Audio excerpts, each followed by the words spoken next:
actually connect. Oh, we're live. So we didn't get AM and a PM in tonight, so we're giving you a little taste from location, as they like to say. Tom Arnone, we got Ryan Brodo over there, Greg Milakovic over there. Then our topic of conversation tonight for the Eagles' slow start this year. And I think there's a ton of names to go over. Ryan, I know you got one. Greg, I don't even want to hear yours. So, Ryan, you can get it started. So I'm going to start with, I think that there's a lot of guys, like you said, that you can mention that could be a part of this list. But, to me, I've talked about it before. It starts with the guy up top. That's Howie Roseman to me. I get it that he was a big part of 2017. He was arguably a big part of 2018, even though that we didn't win the big one. I'm sick and tired of hearing what people have done in the past. I'm really sick and tired of it. Do I credit him in 2017? Yeah, absolutely. But, what happened in 2017 doesn't matter right now. So let's look at what Howie Roseman did to set up where we are today, for example, or what he didn't do. You're looking at a roster to where I hear all the time now, oh, it was, one of the best ranked rosters before the season. Yeah, we all expected way more from this football team. It doesn't matter what they were ranked before the season. Are the wide receivers good enough? No. You look at the wide receivers, for example, you have J.J. Arcega-Whiteside, who could have easily have been DK Metcalf, for example, which, oh, by the way, we're going to be seeing in a handful of days. You have Alshon Jeffrey. Yeah, you brought him back. You were bringing him back. But then you extended him out of nowhere, and now that's looking like a contract that you're going to have to now worry about for the next handful of years. Oh, by the way, the guy looks more like a fourth wide receiver instead of a wide receiver one, and he's barely on the field. And then it's topped off with Nelson friggin' Aguilar. Listen, I can say 100 times how much I can't stand the guy. Well, there you go. There's 26 mil. That's Well, that's I believe that's what Alshon's is owed over this year into next year. I believe it's $26 million guaranteed. I believe you're correct. I think back ended in that contract. Mm-hmm. So I mean, that's a lot of money, right? What you're talking about for a guy who's a shell of himself. But go ahead. Speaking of numbers, let's talk about another number: $9.4 million. Fun question for everybody: is Nelson Aguilar worth $9.4 million? Is Nelson Aguilar worth $9.4? Is he worth that right now? No. Listen, Greg knows, right? I was a big fan of the guy. I was a big fan of the kid when we drafted him. I thought he had some explosiveness. I thought he would get better, and he did in 2017, right? It all came together. Mm-hmm. And then you go into last year, and it was an up and down year for him. I wouldn't say he had a great year or a bad year. It was like right in the middle. And you come into this year, and the guy just come in and, listen, he had that IG model on his arm for them last 3 years before this year. This year they broke up.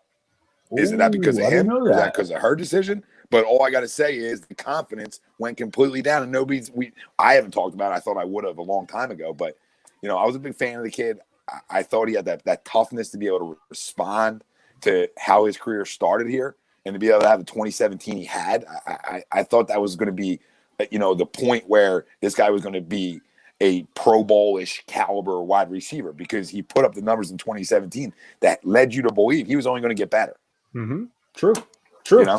So I think that's, what I just talked about with Alshon, for example, J.J. Arcega-Whiteside instead of DK Metcalf, or anybody aside from that guy, somebody who can actually get on the field. I think that's all side notes to the greater point, and that's this. No backup plan for Deshaun Jackson. I'm not going to rant and rave saying that hindsight 2020, the Deshaun Jackson trade was bad. I was running down, partying like we won a freaking title when we made the trade. I think we were all pretty excited about it.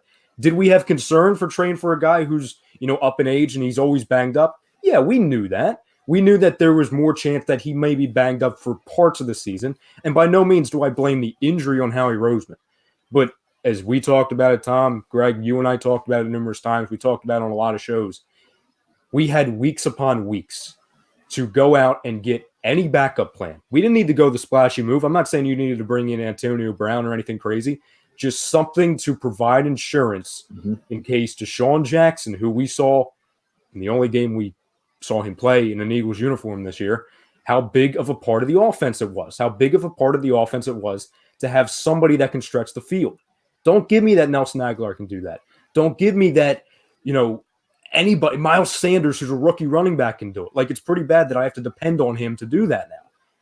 No backup plan, and it reminds me of what the Philadelphia Phillies did literally a season ago when we knew the pitching staff was going to be a concern, and we relied on it, and we figured, we'll be fine. We'll figure it out with what we have.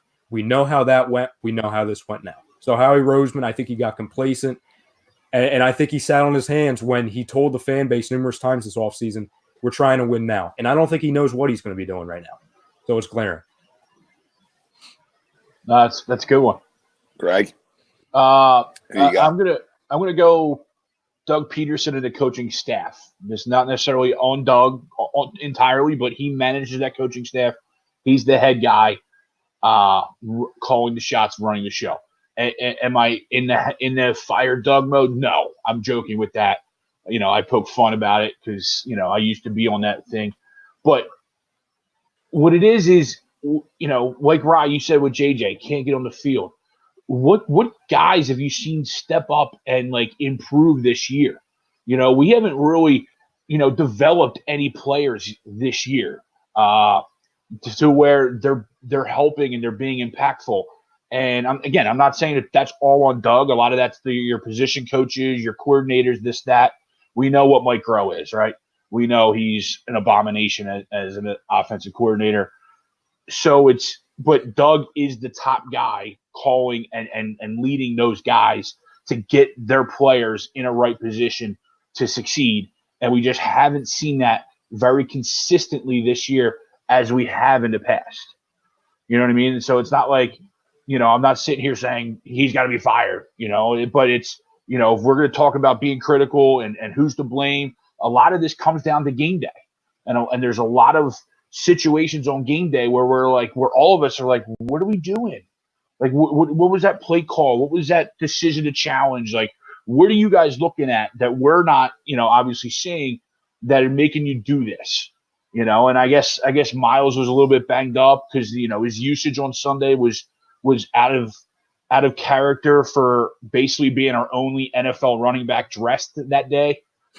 So it was again, what's going on? And obviously they have more information than we do, but it's what's going on in the meeting rooms, in the locker rooms that is different this year than it had been last year. One of Doug's best coaching jobs he's done since he's been here was the adjustment he made to that offense in 2017 to fit Nick Foles. Mm-hmm. You know what I mean? And it's almost like I don't want to kill the guy, but it's almost like he lost that edge or he lost that ability to make those adjustments at least this year because you don't see them very often. How many times we say they come out in the second half and they play a whole lot better, and we just haven't seen that consistently this year. We see it at times, we see it at times, but how often do we see it, every week or consistently? The slow starts are concerning. There's adjustments that can be made. You know what I mean? So again, I'm not trying to I'm not sitting here saying fire him and we got to move on, but him and his coaches are very concerning to me. I started laughing because I see his face. I tried to be respectful. I let you go. He was suffering. When you're 5-5 and you're not playing up to expectations, is the coaching staff going to be part of the blame? Absolutely. I mean, I'd be a fool to tell you that responsibility in what's going on this season, but I'd also be a fool to tell you last year we got off to a worse start. I mean, we were 4-6 through this point and went on a little bit of a run. So what I know about this coaching staff and what I know about Doug Pederson is, not only talk about second half adjustment guy, but second half of the season adjustment guy. But the concern isn't, you're talking about who's to blame and Doug and the coaching staff. And it really ties back in to Ryan and myself being big time critical guys of Howie Roseman. And listen, I can only cook the groceries you shop for me, right? So if you go out and shop and you're shopping at Dollar Tree, babe, and you're bringing me a bunch of, stuff that's getting a little old right now, I'm supposed to cook that like it's something new. That's not fair on a coaching staff either. And this is why my blame is a combination of Howie Roseman in 2017. So it's a combo. And it's a combo of what 2017 led us to this point. And what it's done is it's We never won one in this city. So what I feel like Howie Roseman and Jeffrey Lurie deserve blame here too. Let me be very clear about this, okay? Jeffrey Lurie deserves a lot of blame because the pressure to sign guys or to bring guys back, it can comes from the guy up there. Okay, when you talk about he personally signed a contract for Jason Peters to come back. He personally was a part of Darren Sproles coming back. Well, listen, we talk about and give John Middleton a ton of credit for the Phillies about jumping in and getting what he wants because he wants to win now, right? Well, Jeffrey Lurie tried doing the same thing. He wanted to win again and again and again, and he thought that these guys, even though they were aging, that we had to keep this core together. And at the time in 2018, leading up to now, can I blame them for it? No, that's not the blame. Comes down to what have you done over the 7 weeks before a trade deadline? Yeah, your football team win type of team. Blame go around. Doug's an offensive guy, so if I'm an offensive guy and even Coors isn't even an NFL cow, as a second best pass defense in the last 20 years in the league, and I expect to win that game. We talked about Sunday morning, Greg. I said I don't know where we're going to get the points from to beat a team like this. Yeah. You got to score 20 plus points against a defense like this. Who's supplying that? And can you be critical of Carson a little bit? A little bit, sure. I mean, but it goes all over this roster. Because I literally go back to 2017 and I look at what's happened since then. It's been a lot of complacency. It's been a lot of guys reading their own press clippings. It's been a lot of guys thinking they're better than they are. And you're in a situation you're in now, and Howie Roseman and everything that happened.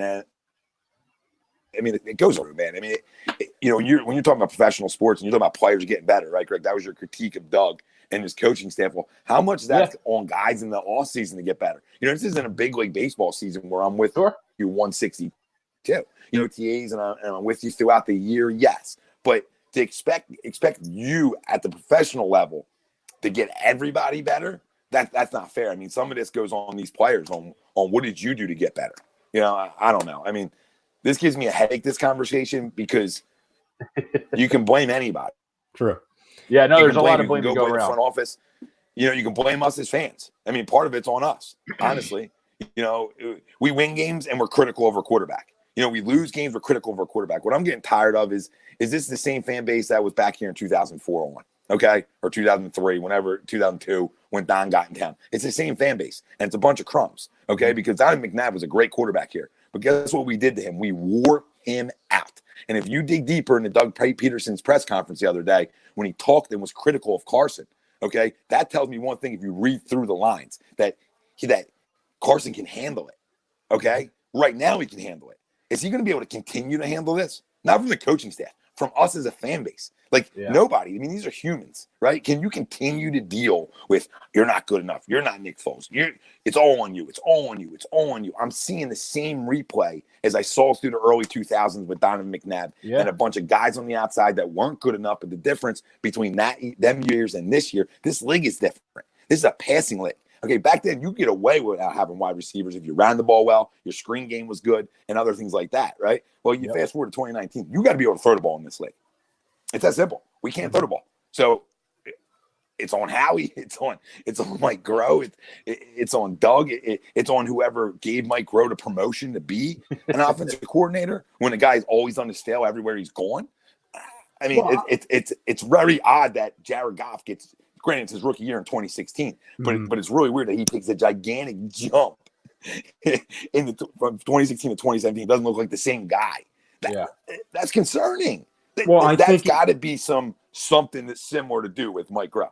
True. With Mike Groh too, and I think if you had like a top five, for example, of like a top five on who to blame, Mike Groh definitely falls in there. If you don't want to just lump the entire coaching staff, together, which if you want to do that, if anyone wants to do that, I completely understand that. But the thing that's glaring to me is that when you talk about how did Mike Groh even get this job?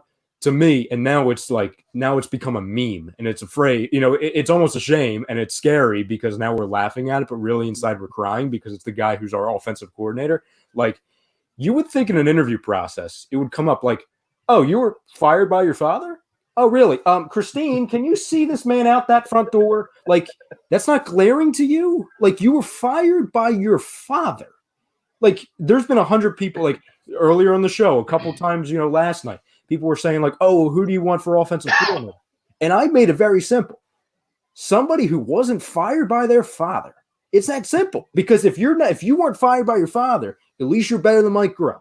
So to me, it's become obvious. It's almost like we're beating a dead horse because, of course, the guy needs to go. It's obvious. But, the one thing with Doug that we didn't mention, which I'm not going to say is, it's concerning to a degree. And I want to get your opinions about it because I talked about it earlier. If I were to ask you, what's the biggest difference between Carson Wentz now as opposed to 2017? Well, what do you think it is? Like, what's one thing he's no longer doing? Oh, he's not using his feet as much. He's not making as many plays outside the pocket. And, Correct. I don't know what the coaching staff tells him in the offseason. I don't know what they're telling you to go through your progressions and let the offense run itself. You know what I mean? Mm-hmm. I don't know that conversation that's being had.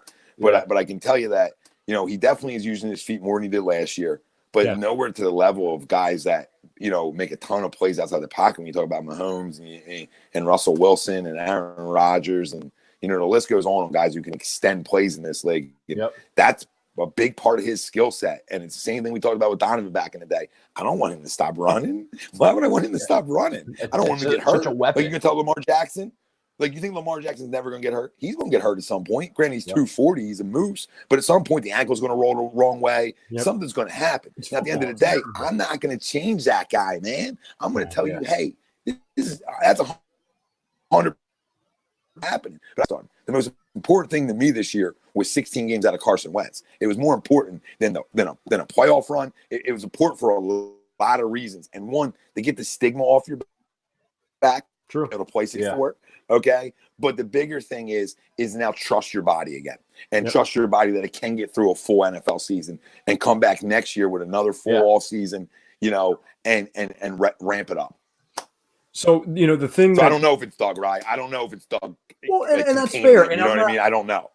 That's fair. And I'm not going to be like, 100 people that we see all the time where like, oh, I think it's him. Like nobody was in the room. So I can only assume. But I think it's a combination of two, to be honest. If I was truly being honest, I think it's a combination of, like you talked about, the trust factor in his own body. He's heard, not only for one off season, but for two off seasons that he can't stay healthy, that he's reckless, that he needs to learn to be a pocket quarterback.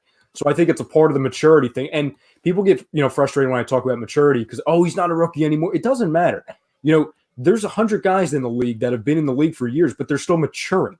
Like you talk about, former quarterbacks talking about, it takes many, many years to fully get comfortable in the league. It's not just a 1 or 2 year process and then you're good. You're not like freaking Tom Brady. So I think it's part of in his own head. And I truly believe that, you heard, what is that, 2.5? What is that? 2.5 years. 2.5 years. Oh, true. I mean, that's essentially how long he's been a starter in this league. Okay. So, I mean, if you look at the full 2016 season, you look about, 10 games in the 2017 season, 6 games last year, and then this year, so you're like 2.5 essentially, right, Greg? My math's terrible. Yep. Yeah. You're around there. No, you're right there. Yep. Yeah. So I think I honestly believe that it takes time.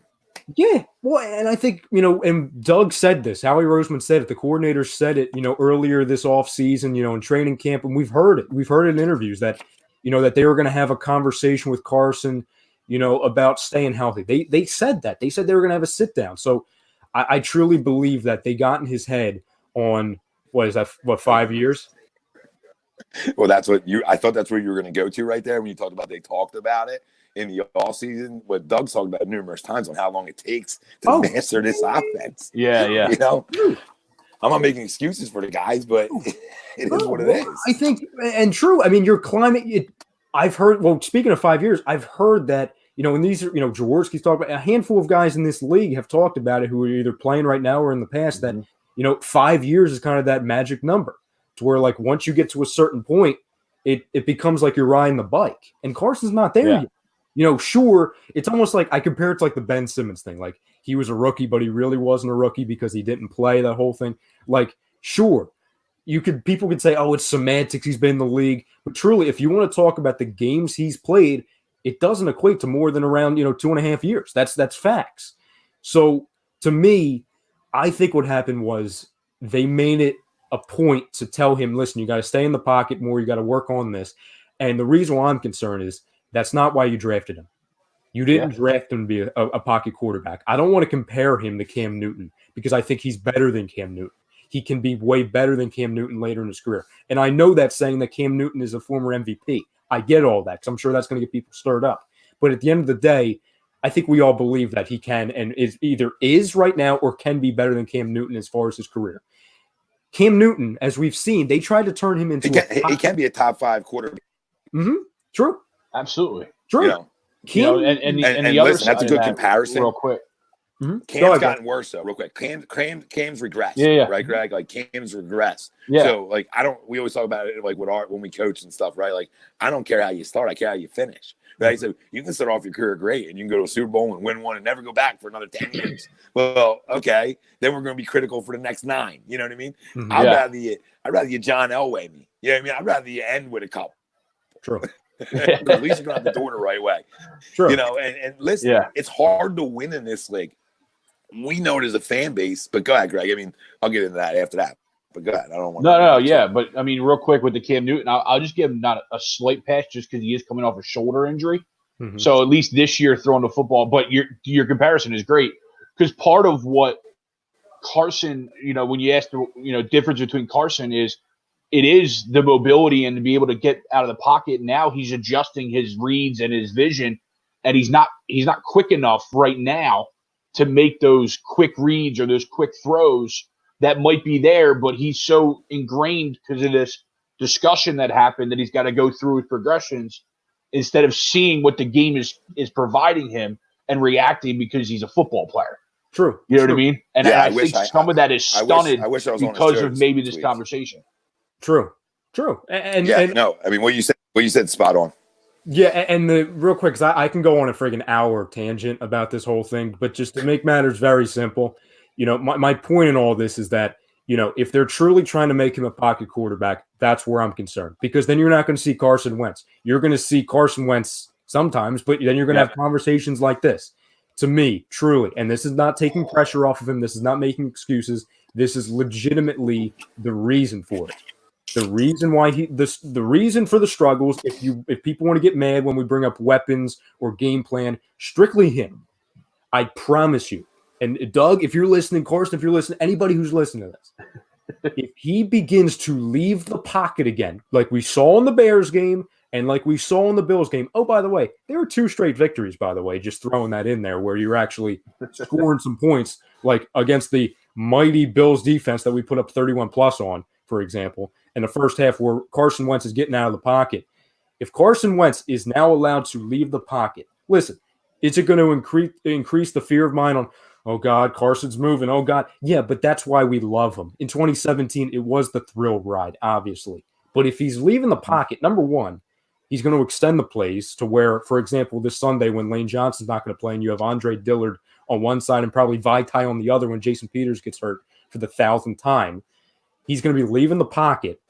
And that's going to do 2 things. It's going to, A, extend the play. And what's the other thing going to happen? You see it. Oh, by the way, with the quarterback that we're playing this Sunday, Russell Wilson's running around. He throws it. There's a random Seahawk wide receiver wide open. You know what I'm saying? Yeah. A cornerback or a secondary member is only going to be able to cover the receiver for so long. So my point is, if you allow Carson to leave the pocket, number one, he's not going to give up sacks because he's outside of the pocket. Number 2, it's only going to make more plays happen because he's going to get hurt. If you want him to be a pocket quarterback because, if he leaves the pocket, he's going to get hurt. Well, if he's getting sacked 8 times, I promise you he's going to get hurt. Yeah. But I rest my case.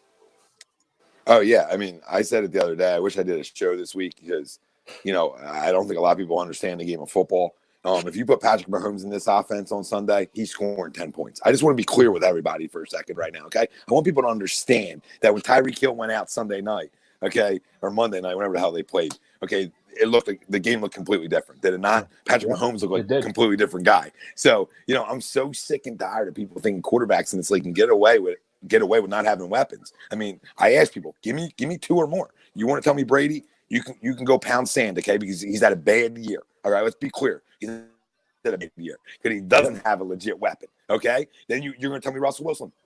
Fine, I totally agree with Russell Wilson. But if you think Tyler Lockett isn't legit, then you ain't watching enough football. Okay, if you think over the years Doug Baldwin and Golden Tate weren't legit there, you ain't watching enough football. Now, does Russell Wilson have a part in their success? Absolutely, because he extends plays. But that's one guy. Somebody tried to tell me Aaron Rodgers. Go look at Rodgers' numbers this year. They aren't as great as you think they are. Okay, he's having a very good year. Getting a lot of help from his defense. Okay, but and when Devontae Adams went out in the Eagles, when Devontae Adams went out in the Eagles game, did he look the same? No, God, no.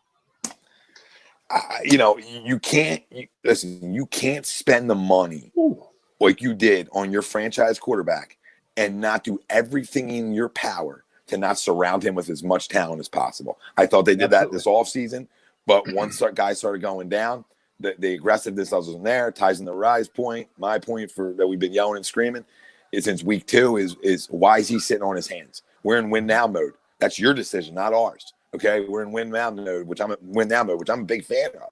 But listen, this season is false. I just want to be clear about that. I think we come out and I think we beat Seattle Sunday. Why do I think that? Because nobody thinks we will. The other reason why I think that is Jordan Howard's a huge guy. If we can get him back for this game, even more so than Alshon. But if we can get Alshon and Jordan and Nigel back, I got a good feeling about Sunday. I do. It's a 10 o'clock game for Seattle.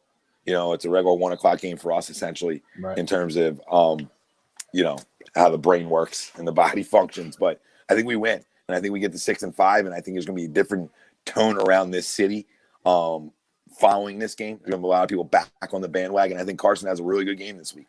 I really do. I don't know why. I don't know why. You know what I'm saying? Like I can't give you exact reasons because it's just. Well, it's funny because you didn't know why last week either. You know what I mean? And it was opposite. You know what I'm saying? My feel was different, right? Like my feel. Right. Yeah. We're not going to win this game.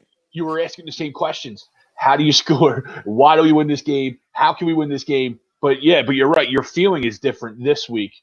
Because their defense isn't great, Correct. And last week you knew they were coming off a bye, and Seattle's coming off a bye too, but they didn't get boat raced right before going into the bye like New England did. Yeah, they won a big game, right? Didn't they win a big game? They did. Yeah, I thought they did, right? Yeah, comeback. It was a comeback game win too. Yeah, big comeback. Yeah, they were down. Yeah, that's what I thought. They were down 20-3 or something like that, right? Something like that. Yeah, it's gonna be a fun Sunday because I think we're gonna get a lot of people back on the wagon. I expect Carson to have a good game. That defense isn't the Legion of Boom. They're good. They're solid, but they're also on the road too. We talk about starting fast like we did last Sunday. We got to start fast again, especially when you got a team that might be half asleep. Kawhi missed a game potential game winner. Clippers Celtics going to overtime. Trade him. He stinks now. Yeah, he's terrible. This, which has been phenomenal, guys. This is really cool. This is awesome. Before we end it, I gotta give a shout out and some love to Ben Simmons right now. Dealt with a lot. So we're not worthy. We're not worthy. I'm here. We're not worthy. That's all we asked for, right? It's all we asked for was for you just to pull the trigger. We seen you shooting it, and it's funny. I texted Paulie right before 100. I never say his last name right, but you guys know Paulie. He was on Birds of a Feather, NBC Sports or whatever. I saw his story, and his story was Ben hitting a 3. So right before the game started, I saw his story, and I just messaged in there like, dude, he just needs to take one. And he goes, I know, dude. He's like, I'm tired of writing articles on why he's not shooting. I needed a shot. I texted him.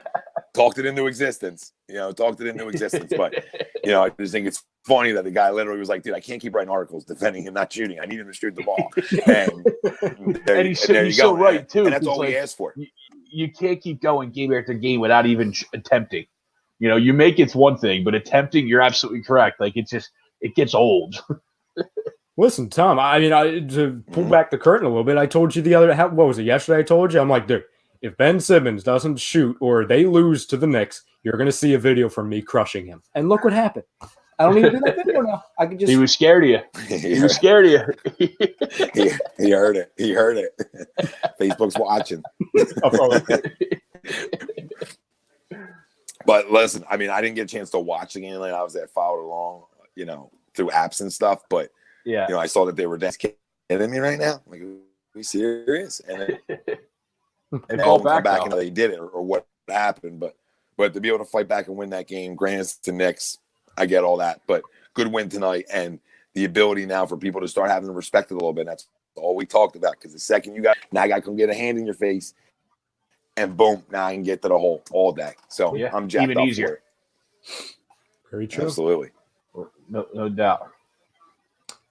What was I going to say? Oh, so I was going to say, fam, if anyone's watching, for everyone watching, we obviously want you, because this is not live, this is going to be coming up in a little bit later. So we want you to go in the comments wherever you're watching this, and we want you to tell us who you blame. And don't just say a name. Give us a reason. If you think it's Carson, tell us Carson. We're probably going to come in and argue with you for 5 hours, but tell us it's Carson. If it's Alshon, or if it's Nelson, or if it's Howie, or if it's Doug, or if it's Jeffrey Lurie, or if it's Tom or Greg or me, whoever's to blame, tell us. That's what we want. Because, like I said earlier, I think everybody at this stage in the game, when we're 5-5, it seems like we were duped, we were bamboozled. This isn't the team that we thought it was. And listen, we expected, NFC title game, Super Bowl, whatever. It's not going to look like that, or they can go on a run or whatever. But the point of it is, let's put it out all on the table and truly label who is to blame. Because I don't think there's that many wrong answers, because it's everybody. I think that's the correct. How about we pull with Jason Kelsey? How about we pull with Jason Kelsey, the whole damn team? True. Yeah, absolutely. The comments and write the whole damn team. I ain't gonna argue with you. That's fine. You'll get a little heart symbol next to your name. A little heart symbol. A little like. But this was a lot of fun, boys. Little AM PM special here. This is nice. You may never see me ever again. I mean, this is great. This is amazing. This is cool. Good time. Yes. Good, quick little chat. Fun.